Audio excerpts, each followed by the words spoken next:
Miami's coaches and offensive players are showing the utmost respect to USF's defense. I love the approach, but here's the truth.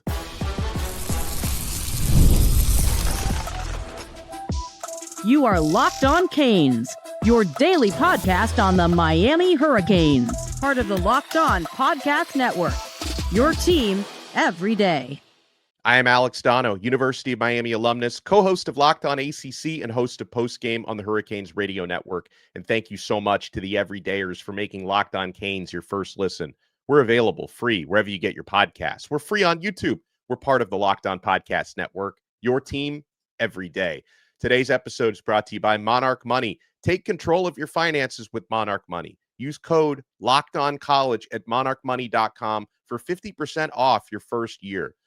On this loaded episode, we'll be joined in a little bit by Brandon Liguori, who works with WPLG. We'll have our predictions for this Saturday. Your number 5 Miami Hurricanes take on number 18 Cinderella USF Bulls. We'll talk about Miami's keys to success, not only for this game, but so far with their 2-0 start. But let's talk about USF's defense and what the numbers say and what the actual matchup so far say. And, I mentioned I appreciate the approach, right?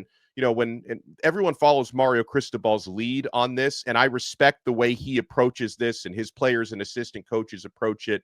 You talk up every opponent. You don't give them any bulletin board material. And I'm not saying that they're being dishonest about USF. Like, that's not what I'm saying. And I also believe that from Cristobal on down, they really internalize the respect that they give to every opponent, which is how you avoid letdown games, because the last thing you want to do is take an opponent, and USF is good, but the last thing you want to do is take them lightly, right? You don't want to beat yourselves the way, in a lot of ways, the Florida Gators did this past Saturday. So, for example, Carson Beck says about USF's defense, they look like one of the better defenses in the country from what I've been able to see.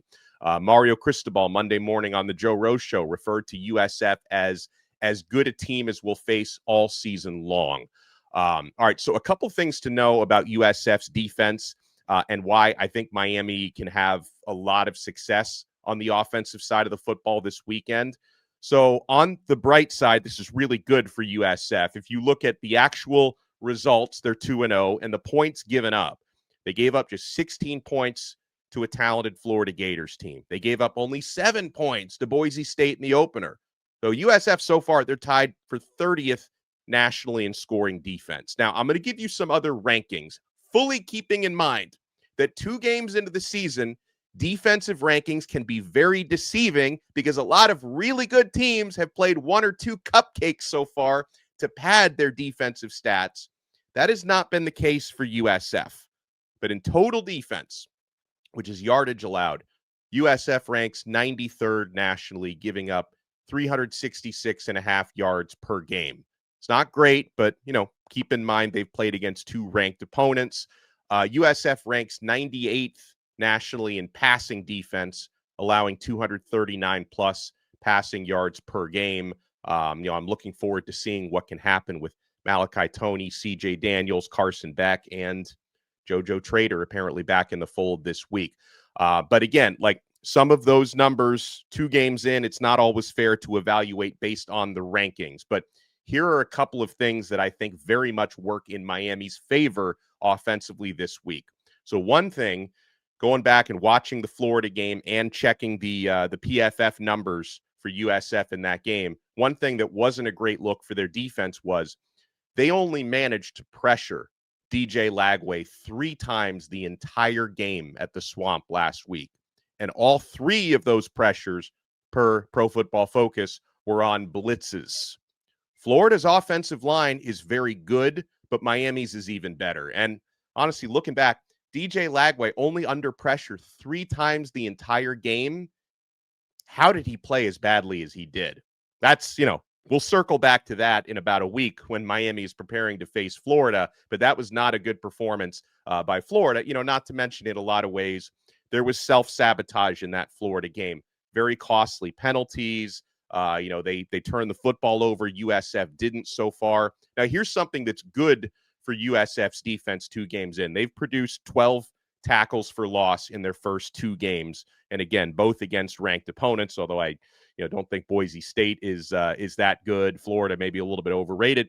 But like Miami, USF at 2-0 heads into this game +4 in the turnover margin. They're +4. Miami's +4. Whoever wins the turnover margin this weekend, that's going to be an important stat.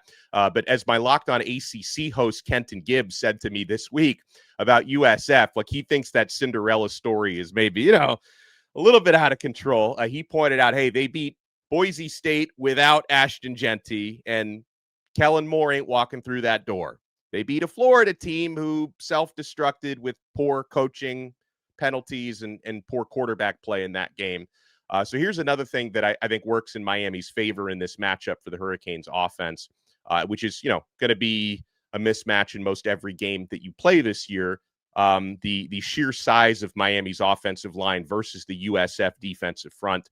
USF starting defensive linemen, they play a 3-3-5, a multiple 3-3-5. Their starting defensive linemen weigh 290, 292 at tackles, and 260 for their starting defensive end. And as for Miami's offensive line, you got Markel Bell at 6'9", 340, Matt McCoy, 6'6", 325, James Brockermeyer, 6'3", only 295, Inez Cooper, 6'3", 345, and CeCe Mauinoa, 6'6", 335 at right tackle. Now, I don't want to be completely dismissive of USF's defense because I think they're pretty good. I just don't think they're as good as some folks are trying to make them out to be. Like, this is some top 5 swarming defense, and hey, they held their previous 2 opponents to 16 points or less. So what's Miami going to do? I'm not trying to completely dismiss them. I'm just trying to give you the truth. This is a good defense, but it's not a great defense. But yeah, they have some players. We all saw against Florida safety James Cheneau Jr. had a big interception on DJ Lagway. I like their linebackers. Jalen Schuler, Mac Harris are really solid. Those are good players. Deshaun Rucker is really solid at cornerback. Now, on the Miami side, again, remember, I think this is really important this week. You're going to have some offensive reinforcements, right? Some guys that we either didn't see hardly at all against Notre Dame or, didn't see, period, against Bethune-Cookman this past week. Not that you needed these players against Bethune-Cookman, but you're going to have the return of Jordan Lyle at running back this week. Now, Lyle, remember, and this didn't happen by accident. Like Mario Cristobal doesn't, draw his names out of the hat for the starting lineups. Jordan Lyle started the Notre Dame game, which tells you he earned that respect from his coaches. Got banged up early in that game, didn't play much against the Fighting Irish, didn't play at all against Bethune-Cookman. So your starting running back is back this week. And, during his absence, Mark Fletcher has looked fantastic and Marty Brown has looked fantastic. And, you also, of course, against Bethune-Cookman, you got playing time as well for Chris Wheatley-Humphrey and Gerard Pringle, who both played well. Pringle scored a 30-yard touchdown. But, you can expect that top 3-headed monster at running back is going to be whole again with Jordan Lyle, who, by the way, scored a 90-yard rushing touchdown against that USF defense a year ago. And JoJo Trader is going to be back at receiver. And I cannot wait to see how big of a part he plays in the offense, because you talk about earning things in the offseason. Again, Mario Cristobal doesn't give out the jersey number 1 by accident. He reserves that jersey number to players who earn it with excellence on the practice field. And JoJo was awarded the number 1 on offense, Motore the number 1 on defense. And JoJo, who's, has had problems staying healthy, was banged up prior to the Notre Dame game. He only played 9 snaps in that game. He was held out, sounds like a precautionary thing against Bethune-Cookman. But there were plenty of times during the offseason when JoJo Trader was, the top wide receiver in a lot of these practices. And yet, even without him, Malachi Tony at 17 years old has been dominating. CJ, the 6-year senior, has looked spectacular, and he's had 3 difficult touchdown catches, including the catch of the year so far against Notre Dame. And now you throw JoJo Trader back into that mix against the 98th rated passing defense in the country, and a team that, again, struggled to pressure DJ Lagway just 3 times, and all of those happening on blitzes. I'm not saying it's a bad defense, but I'm saying Miami should be able to control this football game on the offensive side of the football. And we have already this week talked a lot about USF's offense led by their quarterback, Byron Brown. We will talk more about it. And you guys want to keep it locked right here. We're going to have Brandon Liguori from Local 10 joining us. Hey, this is going to be our first of 2 episodes today because I'm really excited. C2, Kaz Clayton from New Era Prep is going to be joining me on a afternoon or evening episode coming up, which is going to be awesome. You want to keep it locked right here. We're only getting started on this brand new episode of Locked On Canes. Mazda crafts cars for those who do more than simply move. Mazda delivers confidence with every ride, with more IIHS top safety pick awards than anyone else. From footwork to breath work, athletes sweat all the details. Mazda brings the same intention to how we craft every model. You can feel Japanese craftsmanship in every detail, from the metallic accents to available Napa leather upholstery. With all-wheel drive standard in every crossover SUV, you can drive with confidence through almost any season. Like our players, we sweat every detail because when you make every move count, impossible becomes irrelevant. Mazda, move and be moved. All right, folks, it's almost the weekend, and it's time to look back and crown this week's MVP on Who Delivered, powered by DoorDash. Just like you can win every Saturday with DoorDash streaks, saving more every time you order, these players delivered when it mattered most. Let's break it down. For your Miami Hurricanes, CJ Daniels has delivered in a big way, catches 2 touchdown passes against Bethune-Cookman after one of the greatest touchdown grabs I've ever seen, the one-hander against Notre Dame. When the pressure is on, CJ Daniels comes through, no hesitation, no delay. And if you've been watching week after week, that performance against Bethune was not a fluke. CJ Daniels is on a streak. And just like Daniels delivered for the Hurricanes, DoorDash delivers your Saturdays with DoorDash streaks. You save every Saturday you order. Stack it up all season long. You could save up to $250, including $100 in DoorDash credits. Order this Saturday. Keep the streak alive. Fuel your game day only with DoorDash. Terms apply. Promo period is through November 18th. Thank you so much for making Locked On Canes your first listen. Folks, make sure you're checking out the Locked On College Football Kickoff Show. Locked On and Fire TV present College Football Kickoff. It's your ultimate college football weekly preview. Drake Toll from Locked On Big 12 leads the conversation alongside 2-time AP Coach of the Year Gary Patterson, former college star Jesse Holley, and Locked On's local experts. Guys, I'm going to be appearing on this week's episode on Thursday to preview the USF game. It's a college football preview only Locked On can do. Catch College Football Kickoff every Thursday throughout the season, only on Fire TV. Let's talk more Miami versus USF. Let's bring in a good friend of mine. He works with WPLG Local 10, Brandon Liguori, who I know, Brandon, you've been paying close attention to the Canes this year. Thank you for joining us. And what do you think are the keys against USF this weekend? Thank you for having me on, Donno. Really, the main guy you have to start really the first 2 games has to be quarterback Carson Beck, right? 42 of 55, completing nearly 76% of his passes, 4 touchdowns, hasn't thrown an interception. He looks calm, he looks comfortable, and really, I'm curious to see how this Miami team comes out against a now ranked USF team who's opened the season with back-to-back ranked teams, first Boise State and then now obviously Florida. But really, if I'm defensive coordinator Corey Heatherman, you possibly use a spy, right? Because you have to possibly use a spy on quarterback Byron Brown because he could take off. Don't make the dumb penalties like Florida made last week, because if you let them hang around for a long time, come mid-third quarter, come early fourth quarter, it could get very interesting. So that's really like my first key. Do you put much stock into last year's game? Now, if people just look at the final score, Miami blew them out 50-15, but that game was very close in the first half.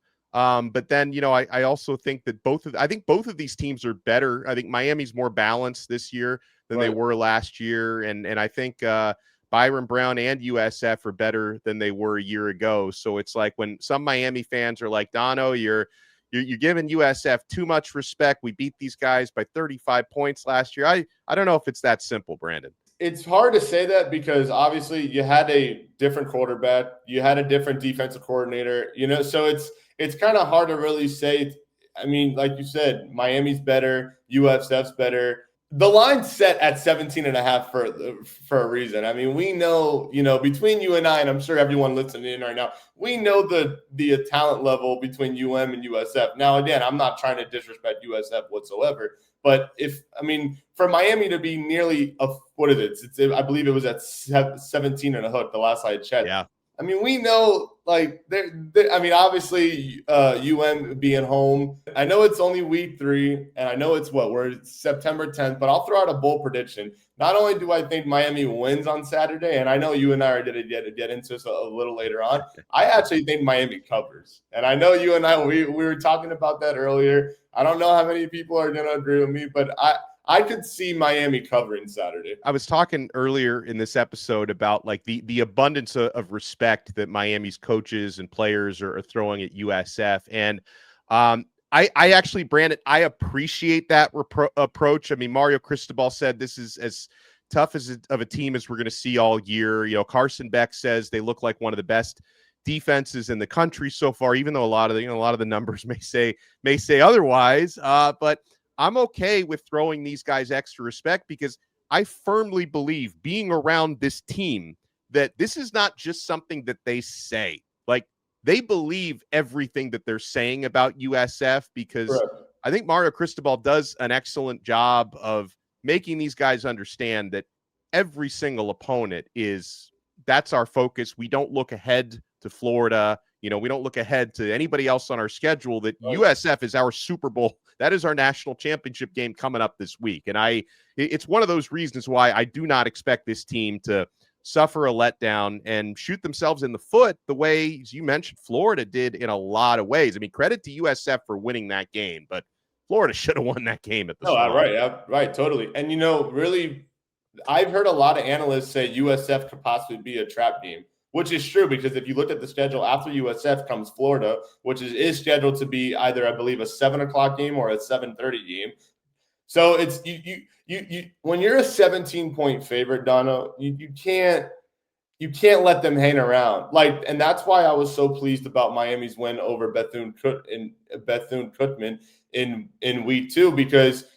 Okay, it is Bethune, but the way 14 different receivers catching a pass. Obviously, we didn't see Carson Beck all 4 quarters, but a 45-3 dominating win. You don't when teams like this come to Hard Rock Stadium, you don't want to let them hang around. You don't want to let it be 20-10, 20. You want to take advantage early. I mean, if the Hurricanes can jump out to a quick 14-0 lead, that would be ultimate idea because I've heard a lot of analysts on different podcasts say that this USF game could be a major, major trap game. Yeah, and also you can't call it a trap anymore because of them just beating Florida. So they're not going to sneak up on you.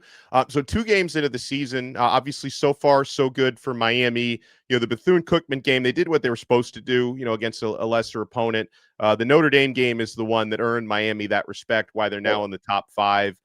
Carson Beck, no interceptions so far this season, 4 touchdown passes, very efficient. He's now up to, and this is another thing I don't put a whole lot of stock into, but it's nice to see our guys getting recognition. He's up to, I think, 2nd in the Heisman Trophy list right now behind John Mateer at Oklahoma. So you've seen some quarterbacks kind of fall down that list and Carson Beck rising up that list, which is good. But what have been some of your Carson Beck and moving on from that, some of your big takeaways so far 2 games into the year? I mean, you have to start with the 17-year-old, right? Malachi Tony. This kid, yeah. I mean, reclassified, right? Reclassified a year early. And this kid has been lights out, starting from Notre Dame, continued with Bethune-Cookman. I mean, I'm in disbelief still that the kid is only 17 years old. I mean, because he sure as hell does not look like a 17-year-old true freshman out there. So definitely him. And also you got to add transfer receiver CJ Daniels. I mean, obviously when you hear the name, everyone's going to talk about that one-handed spectacular catch that he had in the opener against Notre Dame. But just the way that Miami's receivers and Carson Beck have been pinpoint accurate. It's only been 2 games, but that's really my main takeaway is he doesn't look nervous out there.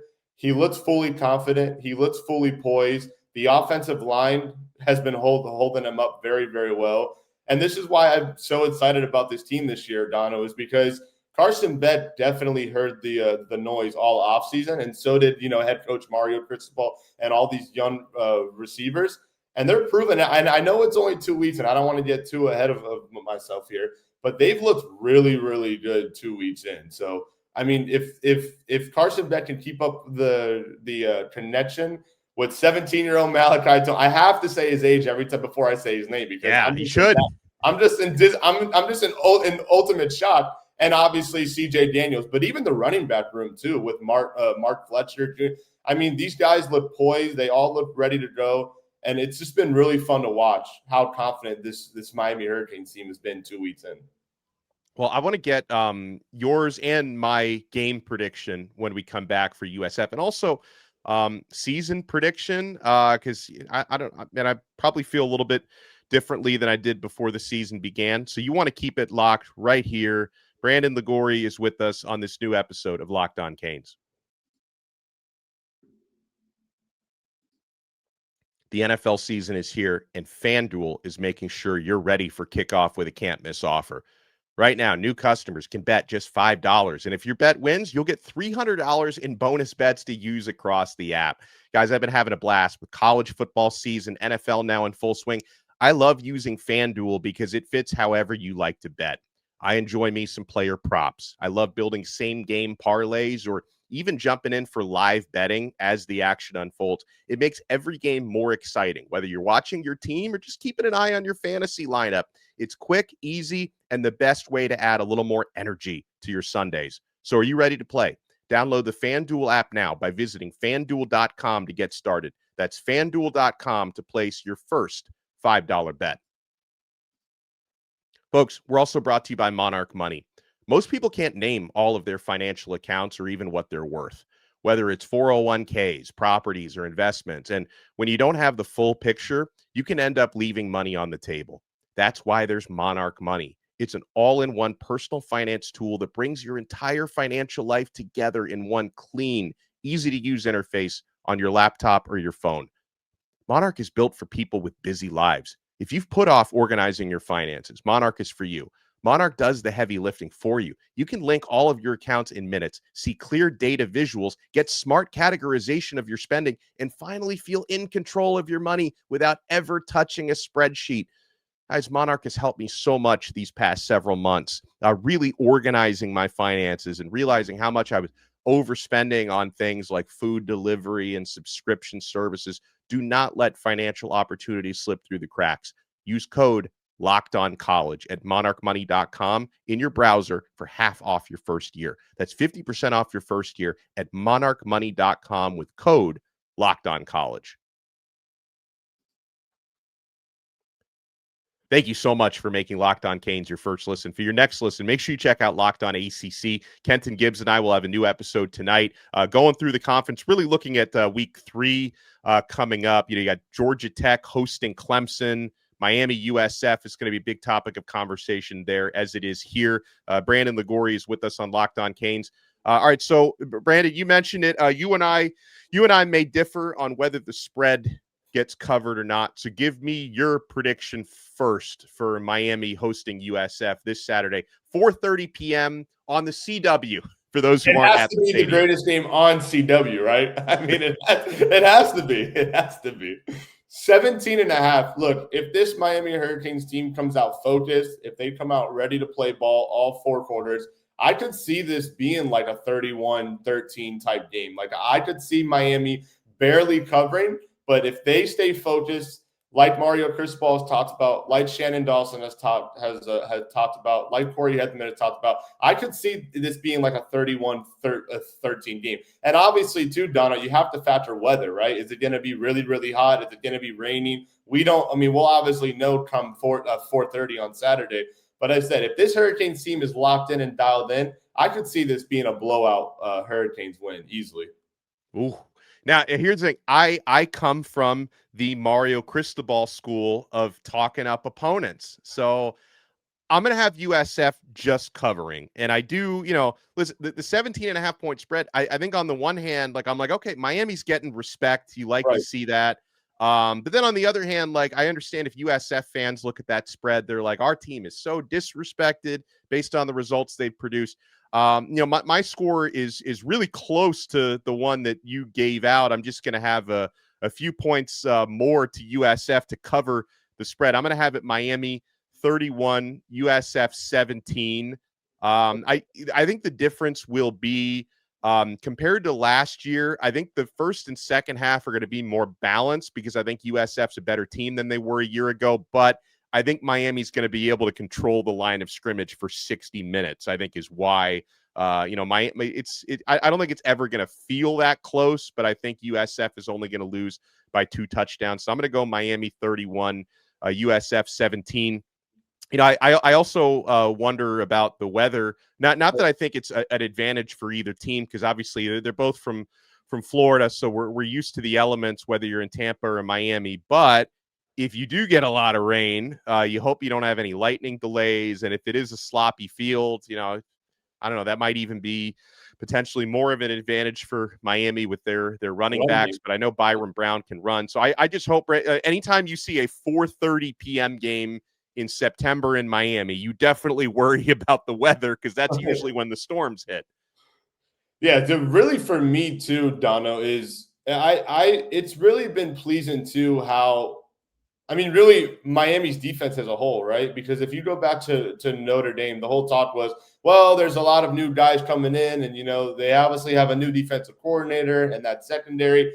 And really 2 games in, I mean, they've really, really proved themselves. And I really hope Corey Heatherman, if he is watching us right now, right, I hope he does plan on using either one of his linebackers or safeties to have a spy on Byron Brown, because like we saw in that Florida game, you don't want to run to get broken off early, right? You want to keep him contained. You want to keep Byron Brown, in the pocket. So really for me, that's going to be one of my early takeaways as well. Is the defense, are they going to use a spy early, or is it going to have to be in an adjustment where, depending on how the flow of the game goes Saturday, that's what we'll see whether we're going to use a spy or not. Because just like you said, if it's raining all afternoon but no lightning, that's obviously going to mean the passing game for both teams is probably going to be out of the equation. So that's really one other key preview of mine for this upcoming Saturday. Yeah, that's a fair point. Okay, your outlook for the season now. Okay, for me, I haven't given like a season prediction since before the season began, and it was 10-2 was my preseason prediction. But like a big part of that was that, hey, like I think Miami need to at least split the Notre Dame game and the Florida game. Miami's obviously already won one of those. And I just I don't know. I feel we're still, a week and a half away from Florida. I feel pretty confident that Miami is going to win that game. And there's, a lot of disarray there in Florida, and Billy Napier's on the hot seat again. So I like Miami's already won one of those 2 games. I think the Florida game looks more winnable than I thought it would be preseason. Florida State, though, looks tougher, right? But still, and Virginia Tech looks terrible. So some of Miami's SMU doesn't look as good as they were last year. So I'm going to go. I think there's going to be just a slip up somewhere, because it's hard to go 12. I'm going to go 11-1 for Miami is what I'm looking at now for the rest of my season outlook. How do you see the rest of this regular season playing out? And do you see Miami in the playoff as I do? Can I just quickly ask? So you have them 11-1. Their own. You have them losing to who? As their own. I don't know. I just think it's going to happen somewhere. Like, I mean, I'll say the toughest game left on the schedule is Florida State. Like, I'm not necessarily saying that's the game we lose, but I think there's going to be a slip up somewhere. It's hard to pinpoint it, but I think it's going to be 11-1. And I also, based on what I've seen, man, I'm really I'm pumping the hot air on this episode, but based on what I've seen from Clemson so far, I think Miami beats them in the ACC championship game and gets one of those top playoff seeds. I could totally see that happening, especially because I was at the Bethune game last Saturday, and I'm checking my phone, and I see Troy is beating Clemson at one point, 16-3, and I'm like, what's going on in South Carolina? Listen, Donna, I could see UM, and again, this would probably be so Hurricanes, but I could see Miami undefeated going into their final 2 road games, which is back-to-back at Virginia Tech and at Pittsburgh.